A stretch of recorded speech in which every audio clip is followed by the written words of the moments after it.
Welcome to Hello Africa, a program that allows you to experience different aspects of this continent. My name is Ruth Wangara. Every year on the 3rd of March, the world observes the World Wildlife Day, a day that helps to enhance the awareness towards wildlife protection. Today, we meet a champion conservationist based here in Kenya whose work has greatly contributed towards the protection of the wildlife and the environment. My name is Riccardo Orizio. I'm an Italian. I've been living in Kenya for the last 18 years, and I'm involved in conservation and in tourism. I fell in love with Africa. I fell in love with the beautiful wildlife that Africa has, and I also fell in love with the idea of being able to contribute to wildlife protection. So I built some safari properties in important ecosystems and beautiful wildlife areas in Kenya. And through these properties, these hotels, these lodges, I contribute to the income that the landowners receive.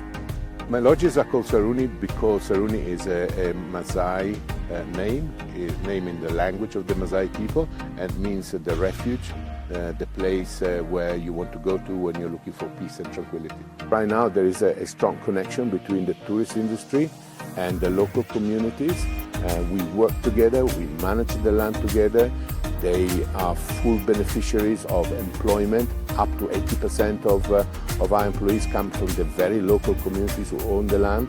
So they see a direct benefit in managing the land and protecting the wildlife. Yeah, black rhinos are endangered species. They are amazing animals. There are very few left in the world. So our guests go and on foot track the rhinos, a very exhilarating few hours. Tracking them meaning using the traditional indigenous ways of looking for the footprints of an animal and understanding where an animal is. We attract visitors from all over the world. The visitors come and they pay a special fee that is called conservation fee that goes directly to the landowners. It's a fee of $116 per day per person, so it's quite an important fee, and that contributes greatly to the management cost of the land. And when you manage the land, you also automatically protect the wildlife that is on it. We have a growing number of Chinese guests, and I really believe that China can be and will be one of the main protagonists of conservation in Africa and in the rest of the world. I think there's a growing number of people in China who understand the global issue of protecting land, wildlife, and communities, and more people are involved in that. In many African countries, the population is growing very, very quickly. So the challenge is how to combine development, human development, together with wildlife protection.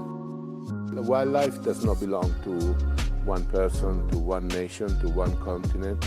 Wildlife belongs to the humankind. And what Africa is doing in a very progressive and in a very modern way is to find ways to protect the wildlife for the benefit of everybody. Well, I'm very passionate about Africa. I'm very passionate about wildlife. I'm very passionate about community-based tourism. So I would like to see a stronger involvement by everybody in the belief that protecting the African wildlife is not only a job for Africa or for people like me involved in conservation, it's a duty for everybody.